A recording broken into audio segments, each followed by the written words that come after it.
Hello दोस्तों, खैर मकदम है आपका अपने ही YouTube channel A to Z info पर। दोस्तों, आज हम उर्दू अनुवादक पार्ट 45 लेकर आपके बीच हाजिर हुए हैं, जिसमें हम जिक्र करेंगे ये उर्दू अनुवादक के जितने भी क्वेश्चन जिस टाइप के आती हैं। ये हमारा आज का एक सेशन होगा मॉडल टेस्ट पेपर का। क्या दोस्तों, मॉडल टेस्ट पेपर का। इससे पहले मैं एक मॉडल टेस्ट पेपर करा चुका हूं, जिसमें मैं कोशिश किया हूं कि सारे क्वेश्चंस आ जाएँ, उर्दू, हिंदी, इंग्लिश, उर्दू क़वायद के या फिर उर्दू स्ट्रक्चर के, उर्दू मुफ़रदात के। इन तमाम क्वेश्चंस को दाखिल किया था प्रीवियस वीडियो में, जिसमें 30 क्वेश्चंस थे।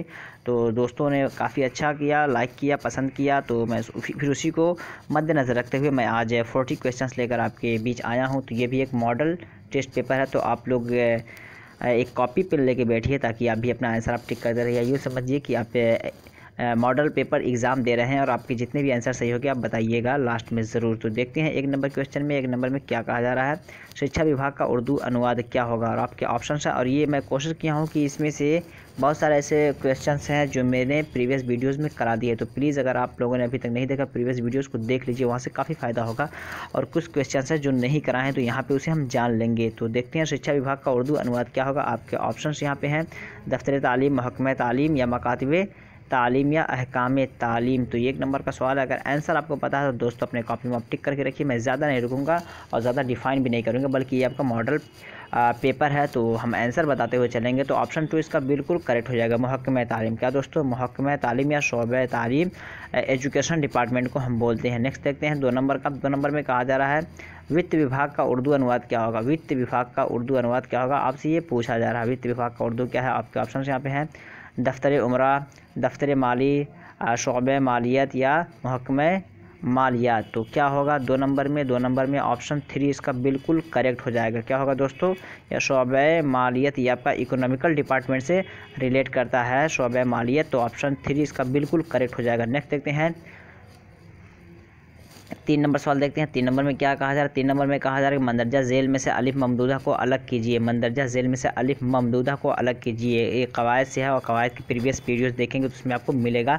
आपके ऑप्शन अनार, अजान, आदम, या खादिम। क्या है अलिफ ममदूदा। दोस्तों अलिफ ममदूदा ऐसे कहते हैं, ऐसे अलिफ पे जिस पे खड़ा हो या मदा हो, तो उसे हम बोलते हैं अलिफ ममदूदा। तो ये आदम जो है आपका बिल्कुल यहाँ पे क्या ना करेक्ट हो जाएगा। अलिफ ममदूदा किस में है, आदम में। चूँकि अलिफ में आ है, खड़ा है, मदा है इसमें, तो ये खड़ा थोड़ा खींच के पढ़ा जाता है इसको, इसी वजह से अलिफ ममदूदा। तो आदम ये बिल्कुल आपका करेक्ट हो जाएगा। 4 नंबर देखते हैं। 4 नंबर में कहा जा रहा है अल मंदरजा झेल में से वाव मारूफ़ की मिसाल है। मंदरजा झेल में से वाव मारूफ़, ये भी मैंने करा दिया। वाव मारूफ़, वाव मजहूल, इसको भी करा दिया। लेकिन यहाँ भी हम चूँकि हम मॉडल टेस्ट ले रहे हैं, तो हम यहाँ भी देखेंगे कि आपकी तैयारी कैसे चल रही है। आपके ऑप्शन यहाँ पे शोर है, ज़ोर है, नूर है, या कोई नहीं। तो वाव मारूफ़ की मिसाल क्या है, आपके ऑप्शंस यहाँ जो दिए गए हैं उसके अकॉर्डिंग अगर देखते हैं। अगर आंसर पता है तो दोस्तों कॉपी में ज़रूर टिक कीजिएगा, लास्ट में बताइएगा टोटल कितने सही हुए। आउट ऑफ 40 आपके कितने करेक्ट है। तो नूर जो है दोस्तों ये आपका वाव मारूफ़ हो जाएगा। क्या होगा, वाव मारूफ़ हो जाएगा। और शोर ज़ोर पे आप गौर कीजिए, अभी देखते हैं इसके हवाले से भी बात साफ़ हो जाएगी। नेक्स्ट देखते हैं 5 नंबर सवाल। 5 नंबर में क्या कहा जा रहा है। 5 नंबर में कहा जा रहा है मंदरजा झेल में से वाव मजहूल की मिसाल है। क्या है, मंदरजा झेल में से वाव मजहूल की मिसाल है। ज़ोर है, आदम है, और जवाब है, या एक ख्वाब है, या खूब है।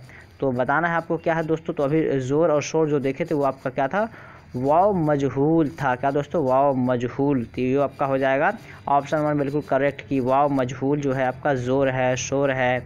ठीक है, तो इस तरह जो अल्फाज होंगे आपके, वो आपका वाव मजहूल में आ जाएगा। नेक्स्ट देखते हैं 6 नंबर। दोस्तों मंदरजा झेल में से हरफ इल्लत की मिसाल है। हरफ इल्लत की मिसाल कौन सी, आपको ये बताना। तो दोस्तों अगर पहली बार आप चैनल पे आए हैं और अगर उर्दू अनुवादक की आप सीरियसली तैयारी करना चाहते हैं, तो चैनल को सब्सक्राइब कर लीजिए, बेल आइकॉन को दबा दीजिए। बेल आइकॉन दबाने के बाद ऑल का आपको बटन दिखेगा, वहाँ पे ऑप्शन दिखेगा, ऑल पे आप क्लिक करके आप पूरे चैनल को फुल्ली सब्सक्राइब कर लीजिए, ताकि मैं जो भी वीडियो अपलोड करूँ उसका नोटिफिकेशन आपको सबसे पहले पहुँचे उर्दू के हवाले से। और फर्दर प्रीवियस वीडियोज़ आप देख लीजिए। प्रीवियस वीडियोज़ का लिंक मैंने डिस्क्रिप्शन बॉक्स में नीचे दे दिया है, वहाँ जाके आप प्रीवियस वीडियोज़ को देख सकते हैं। फर्दर अब मैं टेलीग्राम व्हाट्सएप ग्रुप का लिंक भी डिस्क्रिप्शन बॉक्स में दिया हूँ, वहाँ से मेरे साथ ज्वाइन हो सकते हैं। तो आपसे पूछा जा रहा है मंदरजा झेल में हरफ इल्लत की मिसाल है। आपके ऑप्शन शीन है, बा है, अलिफ है, जीम है। तो दोस्तों पता होना चाहिए आपको, ये बहुत बेसिक है। अलिफ है, वाव, अलिफ, या जो होता है ये आपके हरफ इल्लत है। इसमें से देखना है आपको कौन सा इसमें पाया जा रहा है? वाव, अलिफ, या। तो अलिफ यहाँ पे है तो ऑप्शन 3 इसका बिल्कुल करेक्ट हो जाएगा। मंदरजा झेल में हरफ इल्लत कौन सा है? अलिफ है, तो अलिफ आपका हरफ इल्लत से हो जाएगा। नेक्स्ट देखते हैं 7 नंबर। 7 नंबर में क्या कहा था? मंदरजा झेल में हरूफ मुफरद की मिसाल है। मंदरजा झेल में हरूफ मुफरद की मिसाल है। हरूफ मुफरद और हरूफ मुरक्कब को मैंने करा दिया है, प्लीज़ प्रीवियस वीडियोस को देखिए। आपके ऑप्शन लह, खा, ला, झा। तो क्या है दोस्तों? आपको पता होना चाहिए, चूँकि ये 2 लफ्ज़ से मिलके बना, ये 2 लफ्ज़ से और ये 2 लफ्ज़ से मिलके बना है, तो यहाँ पे जो आपका करेक्ट होगा वो आपका हो जाएगा ला। सिर्फ ये तनहा है। जिस तरह खा का कैसे बना है? काफ प्लस हा, ये आप इस तरह करके बनता है तो आपका ये पूरा खा बनता है, तो ये मुरक्कब माना जाता है आपका। और लाम जो है आपका तने तनहा है, तो आपका यहाँ मुफरद जो हो जाएगा वो आपका लाम हो जाएगा। नेक्स्ट देखते हैं 8 नंबर। मंदरजा झेल में हरफ मुरक्कब की मिसाल कौन सी है? मंदरजा झेल में हरफ मुरक्कब की मिसाल कौन सी है? आपके ऑप्शन यहाँ पे है भा है, बा है, शीन है, ज़ाद है। तो क्या है? अभी मैं बताया हूँ कि जो भी 2 लफ्ज़ से मिल के बना हो, 2 हर्फ से मिल के बना हो, सॉरी, वो आपका मुरक्कब होगा। तो बा प्लस हा बराबर भा, तो ये आपका हो जाएगा मुरक्कब। तो इसमें क्या है? बा प्लस हा, ये ऑप्शन 1 बिल्कुल इसका करेक्ट हो जाएगा कि भा जो है ये आपका हरफ मुरक्कब है। नेक्स्ट देखते हैं 9 नंबर का सवाल। 9 नंबर में क्या पूछा जा रहा है? 9 नंबर में कहा जा रहा है मंदरजा झेल में इसमें नकरा की मिसाल क्या है? नकरा मारफा को मैंने करा दिया, वहीं से ये माखूज़ है आपका। मंदरजा झेल में इसमें नकरा की मिसाल क्या है? प्रीवियस वीडियोज़ में सारे के सारे कंटेंट पड़े हुए, वहाँ से आप देख सकते हैं। आपके ऑप्शन यहाँ पे हैं पटना, बिहार, गंगा या दरिया। तो आपको बताना है इसमें नकरा किसे कहते हैं। इसमें नकरा को इंग्लिश में बोलते हैं कॉमन नाउन। क्या बोलते हैं? Common noun, COMMON, common NOUN, common noun जो होता है इसमें हम बोलते हैं इसमें नकरा। तो बताना है पटना भी आपका ख़ास है, बिहार भी ख़ास है, गंगा भी ख़ास है, दरिया जो है दोस्तों ये हो जाएगा आपका, क्या हो जाएगा? इसमें नकरा, क्योंकि पटना एक ही है, बिहार एक ही है, गंगा नदी एक ही है, तो ये दरियाएँ बहुत सारी हो सकती हैं। तो आपका ये ऑप्शन 4 बिल्कुल करेक्ट हो जाएगा। 10 नंबर देखते हैं। मंदरजा झेल में से मस्दर की मिसाल क्या है? मंदरजा झेल में से मस्दर की मिसाल क्या आपको बताना है। यहाँ पे 10 नंबर में आना, दरख्त, घर या सो गया। तो मस्दर का मिसाल क्या है? मस्दर कहते हैं ये आपका जिस तरह जिसके जुमले में ना हो, क्या हो दोस्तों? ना हो, जैसे खाना, पीना, सोना, रहना, जागना, उठना, बैठना, ये सारे के सारे आपके क्या हो जाएंगे? मस्दर हो जाएंगे, और ये सारे के सारे आपके इसम में हैं। तो आपका जो करेक्ट आंसर हो जाएगा वो आपका ऑप्शन 1 बिल्कुल करेक्ट हो जाएगा कि आना जो है ये आपका जो है ये मस्दर हो जाएगा। जिस तरह जिसको कहते हैं टू कम, टू कम, ये इंग्लिश के अकॉर्डिंग देखते हैं, इसको इन्फिनाइट वगैरह बनाया जाता है करके।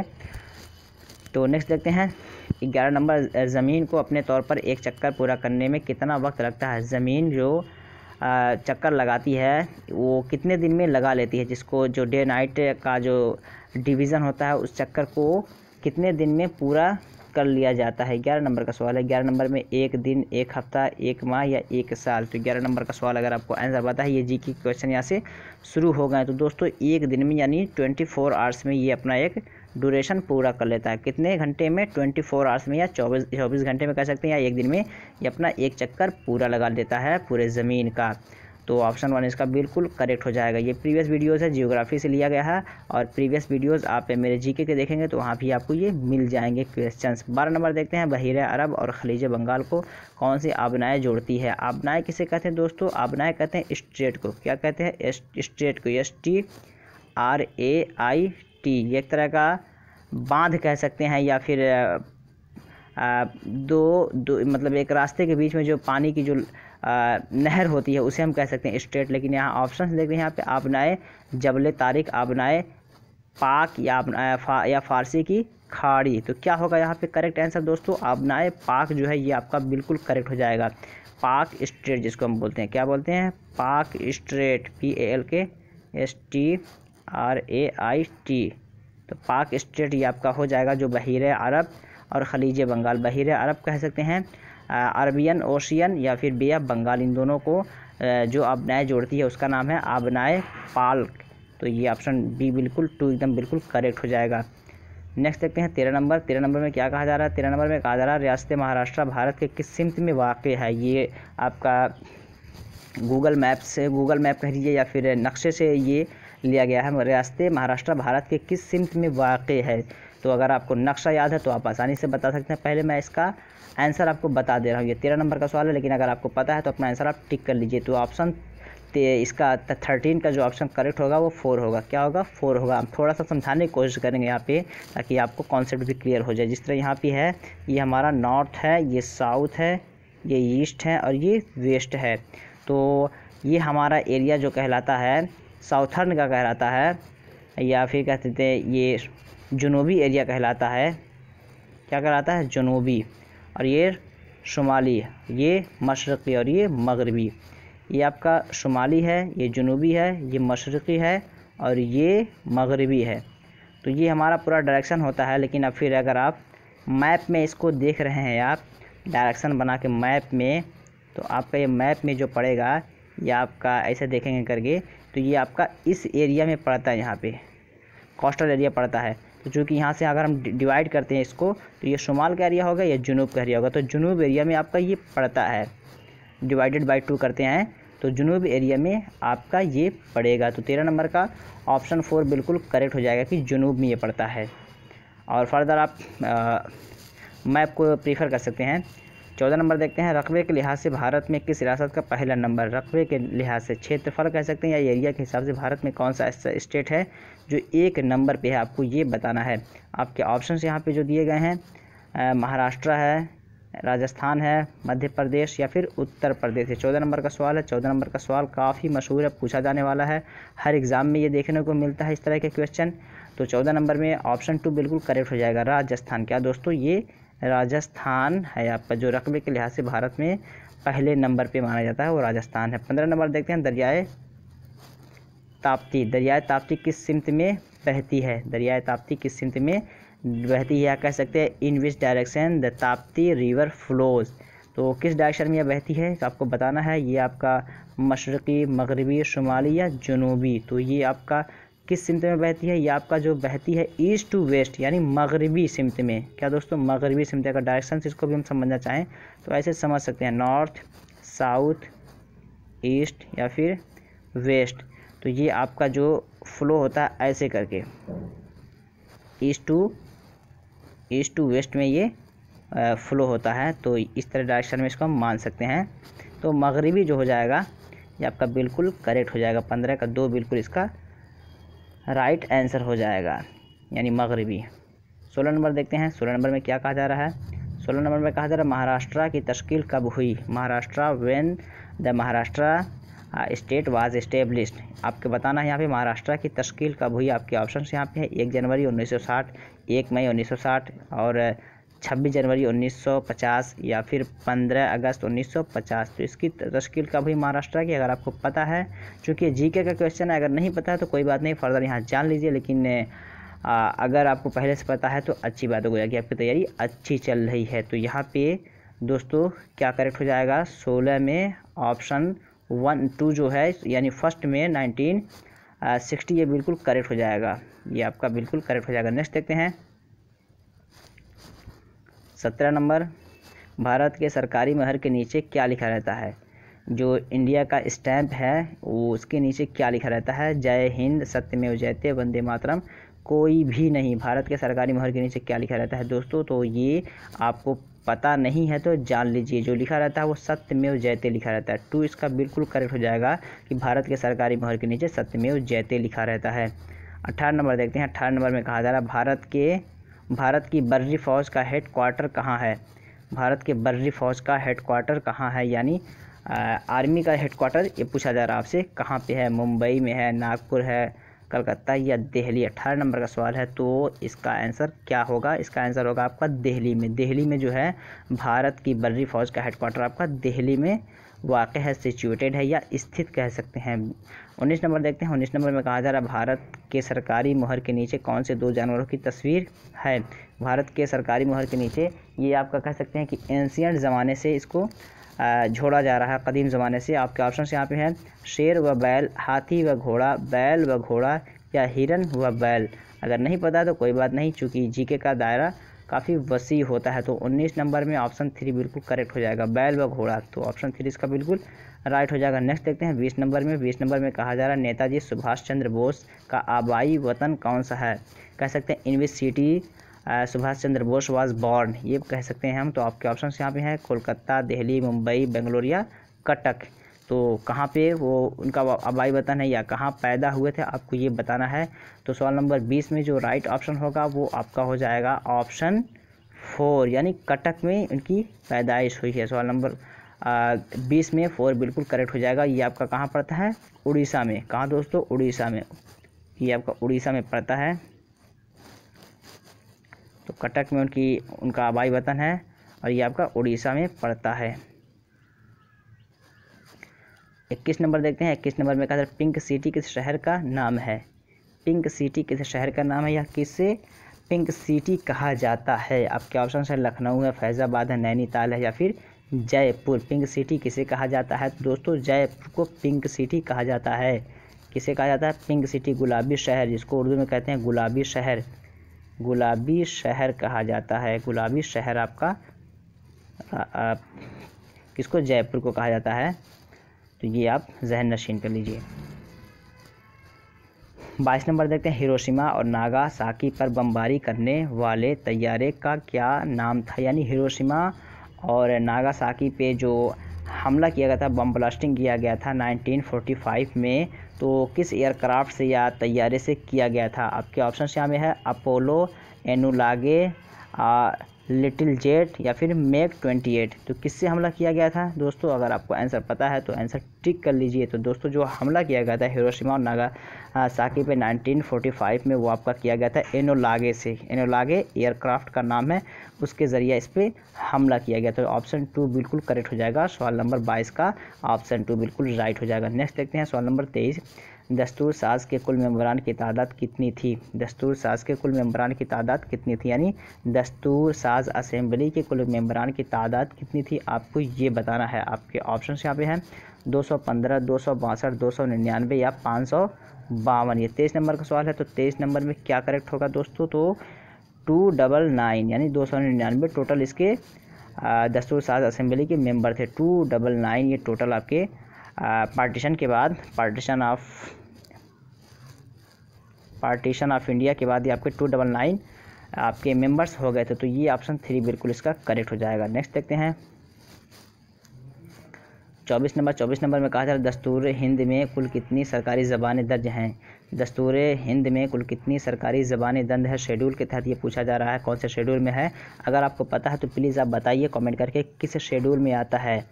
जो दस्तूर हिंद यानी कॉन्स्टिट्यूशन के किस शेड्यूल में आता है, लैंग्वेज का जिक्र किया गया है। ये आपके लिए क्वेश्चन मार्क है, आपको बताना है किस शेड्यूल में, कितने शेड्यूल में ये है। और यहाँ मैं बता दे रहा हूँ कि दस्तूर हिंद में कुल कितनी सरकारी ज़बानें दर्ज हैं, 20, 21, 22 या 23। 24 नंबर का है और अगर इसका आंसर पता है तो आप टिक कर लीजिए। दोस्तों ये 22 ज़बानें जो हैं ये आपका दस्तूर हिंद में टोटल 22 ज़बानें दर्ज हैं।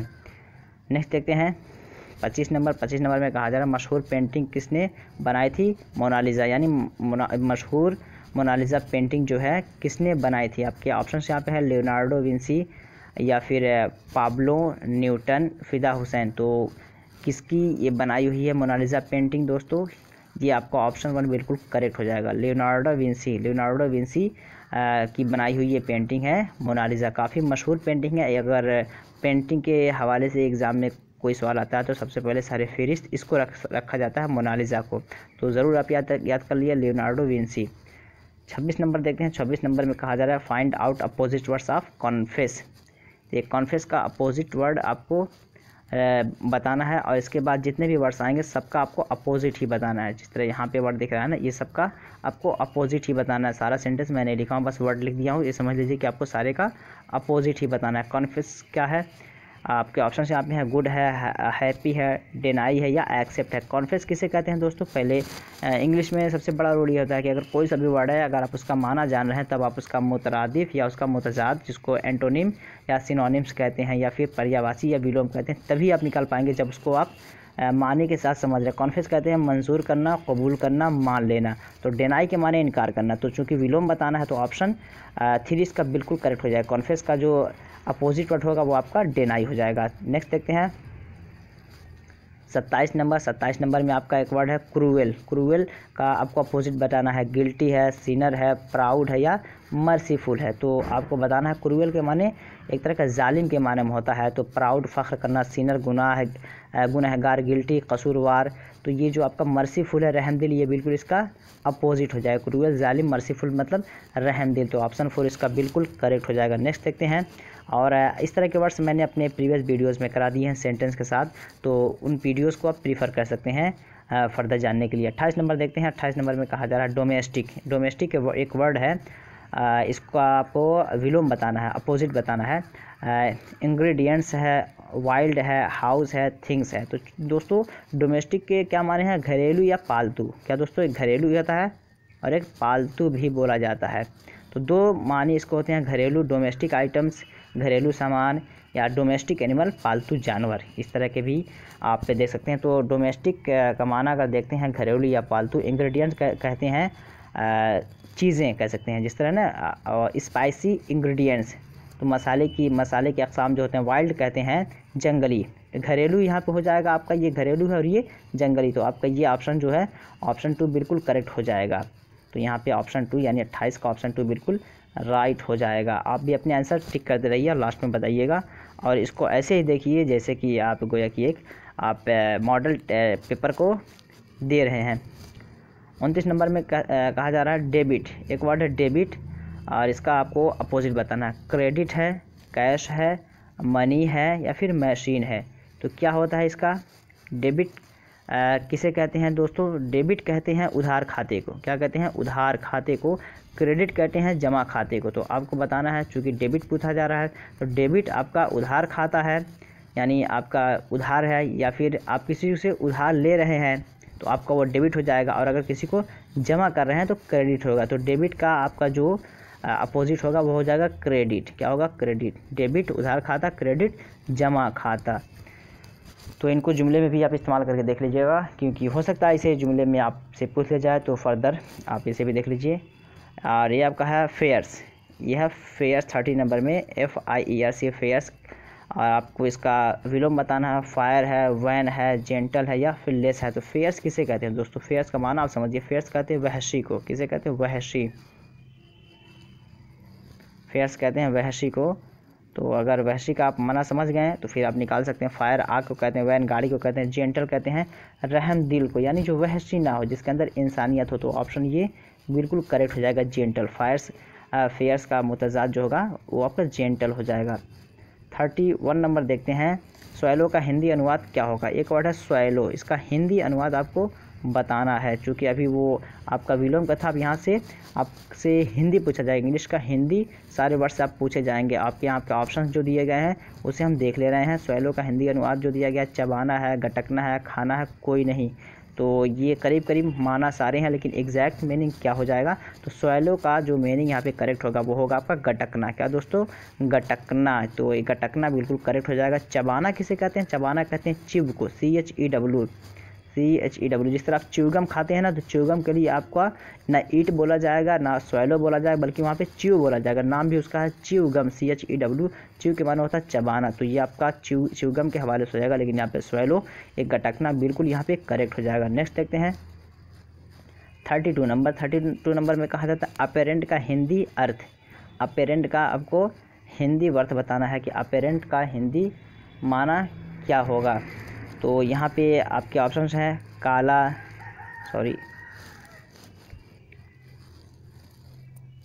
अपेरेंट का हिंदी यहाँ पे काला है, झगड़ा है, साफ़ है या कपड़ा है। तो अपेरेंट का मीनिंग यहाँ पे जो करेक्ट होगा वो आपका हो जाएगा साफ़।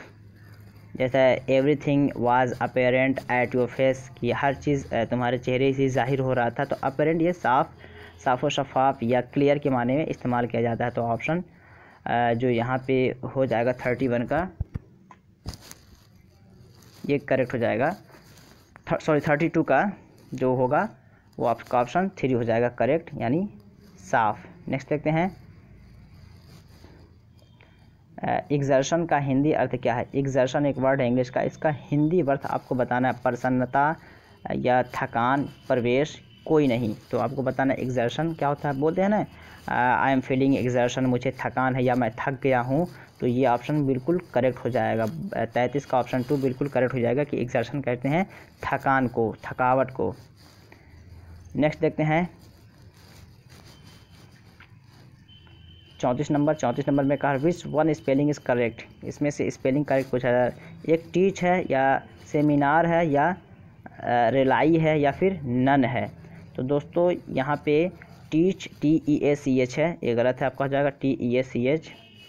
और ये सेमिनार की स्पेलिंग भी आपकी गलत है। यहाँ पे जो रिलाई है बिल्कुल करेक्ट हो जाएगा। क्या दोस्तों, रिलाई करेक्ट हो जाएगा। कुछ लोग का जहन इस पे भी जाएगा नन, चूँकि नन भी सही है, नन का स्पेलिंग भी सही है यहाँ पे। लेकिन अगर इस तरह का एग्ज़ाम में आपको क्वेश्चन देखने को मिले तो आप क्या कीजिएगा, इसी वजह से मैं इसको डाला हूँ। क्योंकि होता है ना कभी कभी लास्ट में दे दिया जाता है तीनों में से कोई नहीं, नन ऑफ द एबव। तो इसी वजह से नन ऑफ द एबव को पहले प्रीफर नहीं करेंगे आप, सबसे पहले आप प्रीफर करेंगे कि उससे पहले कोई सही है कि नहीं, उससे पहले कोई वर्ड सही है कि नहीं। तो सही आपका ये नज़र आ रहा है, यानी इस पर आपको जहन नहीं जाना चाहिए नन पे, क्योंकि नन का मतलब हो जाएगा कोई सही नहीं, कोई सही नहीं, इससे पहले 3 नंबर में सही है। तो ये आपका 3 नंबर सही हो जाएगा, रिलाई।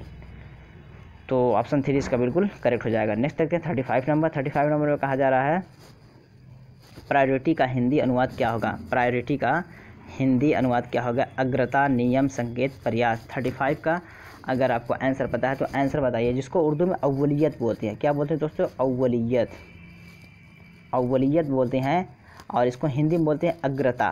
प्रायोरिटी बोलते हैं ना, प्रायोरिटी देना, किसी को तरजीह देना, अव्वल मकाम देना। I prefer to give you priority in this field, मैं तुम्हें प्रायोरिटी या अव्वलियत का मकाम देना पसंद करता हूँ इस मैदान में। तो इस तरह के जुमले में भी इस्तेमाल कर सकते हैं। तो प्रायोरिटी अग्रता को बोलते हैं। 36 नंबर देखते हैं। 36 नंबर में इसमें जमा की मिसाल कौन सी है। इसमें जमा की मिसाल आपको बताना, ये प्रीवियस वीडियो मैंने अपने करा दिया है, ग्रामर के पोर्शन में आप जाकर देख सकते हैं।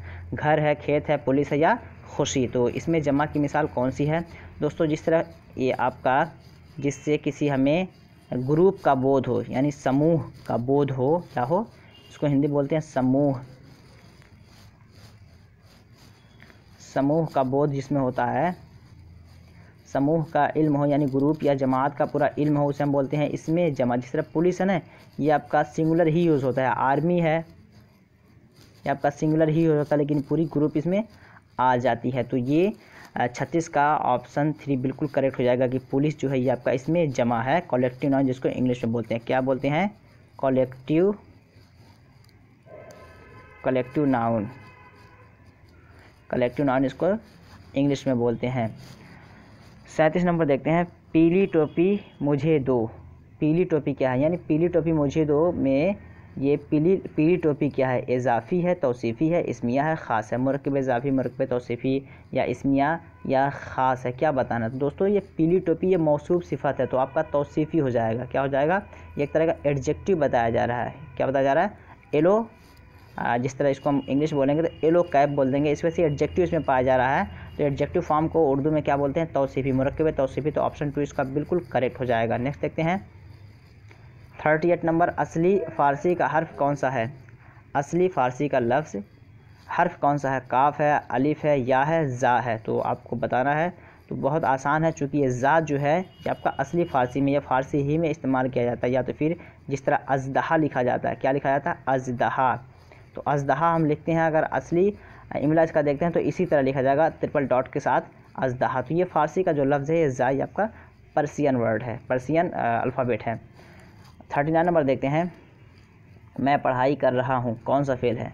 मैं पढ़ाई कर रहा हूँ कौन सा फ़ेल है, हाल, इस्तिमरार, फ़ेल माजी या फ़ेल मुस्तक़बिल। आपको बताना है। मैं पढ़ाई कर रहा हूँ ये आपका प्रेजेंट तो है, हाल तो है, हाल के साथ साथ आपका इस्तिमरार यानी कंटिन्यूटी इसमें पाया जा रहा है। तो हाल इस्तिमरार बिल्कुल इसका करेक्ट हो जाएगा ऑप्शन 1 की मैं पढ़ाई कर रहा हूँ, ये हाल और इस्तिमरार है। तो दोस्तों अगर वीडियो अच्छा लग रहा हो तो लाइक कीजिए, सब्सक्राइब कीजिए और अपने तमाम दोस्तों को शेयर कीजिए जो भी उर्दू अनुवादक की तैयारी कर रहे हैं, ताकि उनकी भी तैयारी आपके साथ साथ अच्छी हो सके। और कमेंट करके ज़रूर बताइएगा कि आपके कितने क्वेश्चन सही हुए। और अगर पहली बार आए हैं तो प्लीज़ वीडियो को सब्सक्राइब कर लीजिए और बेल आइकन को दबाइए, ताकि जो भी वीडियो मैं अपलोड करूँ उसका नोटिफिकेशन आपको सबसे पहले मिल जाए। चलिए लास्ट देखते हैं आज का 40 नंबर। आज का पूछा जा रहा है मज़कूरा में से आददी की मिसाल कौन सी है।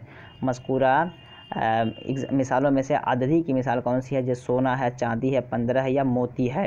तो दोस्तों आददी पे अगर आप गौर करेंगे, मैं प्रीवियस वीडियो में बताया हूँ कि सबसे पहले क्वेश्चन आपको समझने की ज़रूरत है किसके हवाले से पूछा जा रहा है। आददी पूछा था, आददी को क्या बोलते हैं? नंबर बोलते हैं। क्या बोलते हैं दोस्तों? नंबर। चूँकि नंबर इसमें किसमें है, तो आपका नंबर जो पाया जा रहा है वो आपका 15 है। 15 जिसको बोलते हैं नंबर को क्या बोलते हैं हिंदी में? संख्या बोलते हैं। क्या बोलते हैं? संख्या बोलते हैं नंबर को। तो सबसे पहले आप सवाल पर गौर कीजिए, उसके बाद फिर आप फर्दर जवाब की जानिब रुख कीजिए। तो दोस्तों आज इसी पे इक्तफा करते हैं। चलिए फिर मिलते हैं अगले पार्ट के साथ। मॉडल टेस्ट पेपर लेकर आएंगे ताकि आपकी तैयारी का अंदाज़ा लगाया जा सके और आप खुद अपना इवैल्यूएशन कर सकें। अगले पार्ट में मिलते हैं, तब तक के लिए have a nice day. That's all, thank you.